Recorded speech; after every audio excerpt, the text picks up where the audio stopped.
आतंकवाद के खिलाफ भारत के द्वारा चलाए गए ऑपरेशन सिंदूर में जब पूरा देश एक समान अभियान और अपनी एकता का परिचय दे रहा था, उस समय पाकिस्तान भी घबरा गया। देश की वीर सेना ने चंद दिनों के अंदर पाकिस्तान को उसका सही स्थान बताया और विजय पताका लहराया। लेकिन ऑपरेशन सिंदूर के बाद वही भारतीय जनता पार्टी का चरित्र उजागर हो गया। उसी के मंत्रियों के विवादित बयान आने लगे। न्यायालय ने इस बयान को गटर से निकले हुए बदबू से परिभाषित किया, लेकिन भारतीय जनता पार्टी ने अपने मंत्रियों पर कोई कार्रवाई नहीं की। आज प्रेस वार्ता के दौरान कमलेश्वर पटेल पूर्व मंत्री ने यह बातें कही हैं।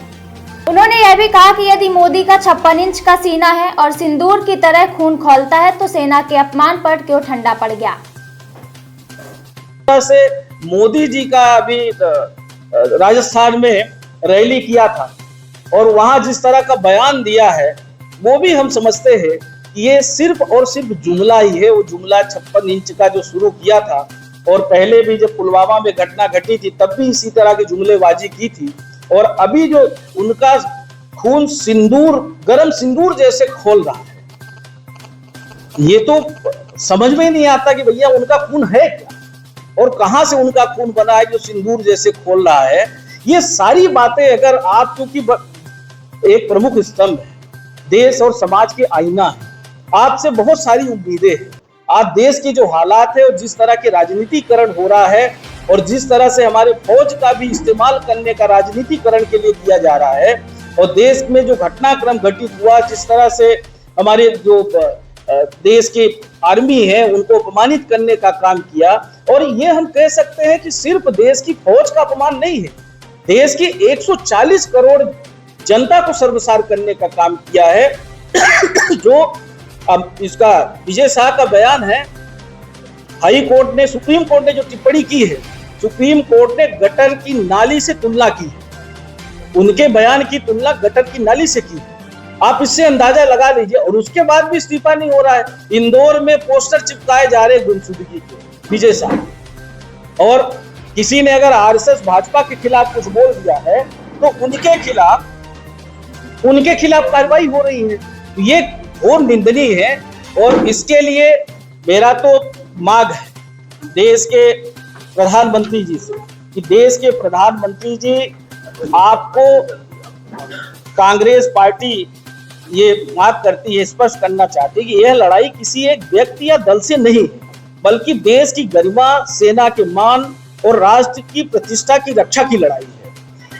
हम संसद से सड़क तक इस सवाल को उठाएंगे, और जब तक न्याय नहीं मिलता तब तक आवाज बुलंद करते रहेंगे। जिन लोगों ने वर्षों तक अपने कार्यालयों में तिरंगा तक नहीं फहराया, जिन लोगों ने आजादी की लड़ाई में माफीनामे लिखे, वो क्या जाने कि सरहद पर जान देना क्या होता है।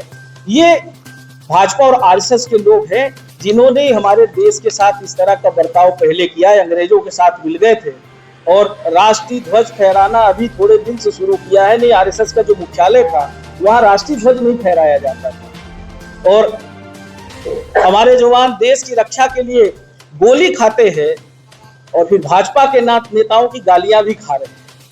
आज इससे बड़ा अपमान कुछ भी नहीं हो सकता। ये जो शर्मनाक घटनाएं हमारे देश में घटित हुई है, इसके लिए देश की जनता से देश के प्रधानमंत्री, गृह मंत्री, रक्षा मंत्री को माफी मांगना चाहिए, और विजय शाह को अविलंब मंत्रिमंडल से बर्खास्त किया जाना चाहिए। दूसरा, उप मुख्यमंत्री देवड़ा व विदेश मंत्री जयशंकर से स्पष्टीकरण लिया जाए और उन्हें सार्वजनिक क्षमा भी उनको भी मांगनी चाहिए। और तो कहते हैं इनको निष्कासित कर देना चाहिए। अगर भाजपा के कहने पे नहीं किया है या भारतीय जनता पार्टी आरएसएस का प्रायोजित एजेंडा नहीं है तो इनको भी क्यों बख्शना चाहिए। प्रधानमंत्री स्वयं देश को यह भरोसा दिलाएं कि भारत की सेना का सम्मान किसी दलगत राजनीति से ऊपर है। ये प्रधानमंत्री को विश्वास दिलाना चाहिए।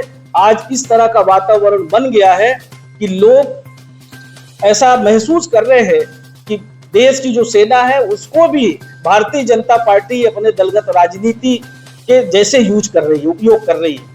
इस पूरे मामले की स्वतंत्र जांच सुप्रीम कोर्ट की निगरानी में कराई जाए, और हमारा तो मांग है कि देश के रक्षा मंत्री, देश के गृह मंत्री, जिस तरह से सुरक्षा चूक हुई है पहलगाम में, जहां 3 tier सिक्योरिटी सिस्टम था, वहां आतंकवादी पहुंचे कैसे, और आज तक उन आतंकवादियों का पता नहीं है कि वो हैं कहां, वो आज तक नहीं पकड़े गए, हैं कहां चले गए। तो कहीं ना कहीं ये बहुत बड़ी सुरक्षा की चूक है। इसके लिए देश की जनता से इनको माफी भी मांगना चाहिए, और प्रधानमंत्री में अगर थोड़ी भी नैतिकता है तो देश के गृह मंत्री और रक्षा मंत्री से तत्काल, और विदेश मंत्री से इस्तीफा ले लेना चाहिए, क्योंकि जिस तरह से हमारी विदेश नीति इस पूरे प्रकरण में फेल हुई है, हमारे पड़ोसी राज्य देश भी हमारे साथ नहीं रहे हैं, चाहे भूटान हो, चाहे नेपाल हो, चाहे बांग्लादेश हो, कोई भी हमारे साथ नहीं रहा।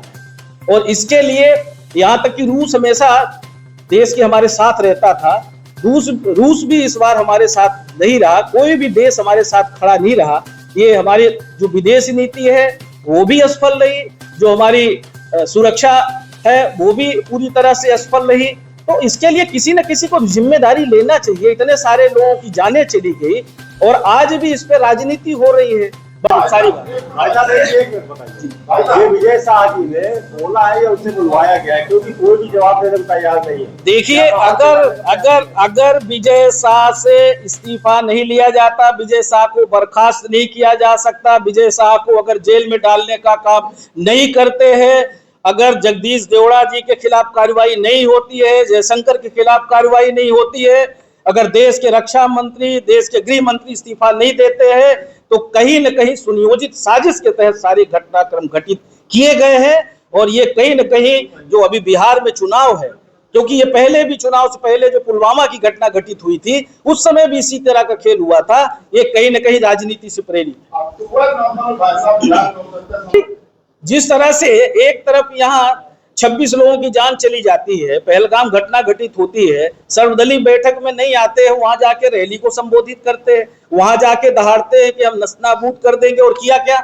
अमेरिका आके सीज फायर करता है, जो कभी नहीं हुआ हमारे देश में, कि दूसरा देश आके भारत जैसे देश को, हमारे पास किसी चीज की कमी नहीं है, हमारी इच्छा शक्ति भी कमी नहीं है, तो भाषण तो बड़े देते थे, 56 इंच का सीना और पता नहीं क्या क्या बोलते थे। अभी भी बहुत सारी भाषणबाजी करके आए राजस्थान में, पर सच्चाई क्या है? अगर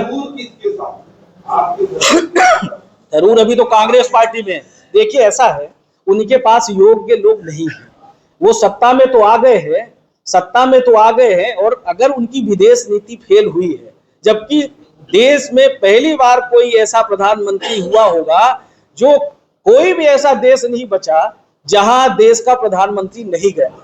और आज हमारी ना विदेश नीति है, आज हमारी सारी अव्यवस्थाएं अगर हम पूरी तरह से कमजोर हुए हैं, और जिस तरह से हमारी विदेश नीति में चूक हुई है, आज हमारे साथ कोई नहीं खड़ा हुआ है, इसके लिए दोषी सबसे बड़े तो मोदी जी हैं। वो कोई देश बचा क्या? तो ये तो स्पष्ट हो गया, जो राहुल गांधी जी हमेशा आरोप लगाते थे कि ये व्यवसाय करने के लिए जा रहे हैं, अपने व्यवसायी साथियों को स्थापित करने के लिए जा रहे हैं, तो कहीं ना कहीं ये साबित हो गया। जो राहुल गांधी जी आरोप लगाते थे कि हर यात्रा में अडानी जी जा रहे हैं, राहुल गांधी जी ने अडानी की फोटो ही दिखाई थी ना पार्लियामेंट में, तो उनके सदस्यता खत्म कर दी थी। तो ये जो चल रहा है, ये राहुल गांधी जी ने समय समय पे आगाह किया था। पाकिस्तान और चीन के क्या संबंध बन रहे, इसके लिए भी आगाह किया था पार्लियामेंट में। राहुल गांधी जी का तो मजाक उड़ा रहे थे, और वो साबित हुआ कि चीन और पाकिस्तान आज एक साथ है।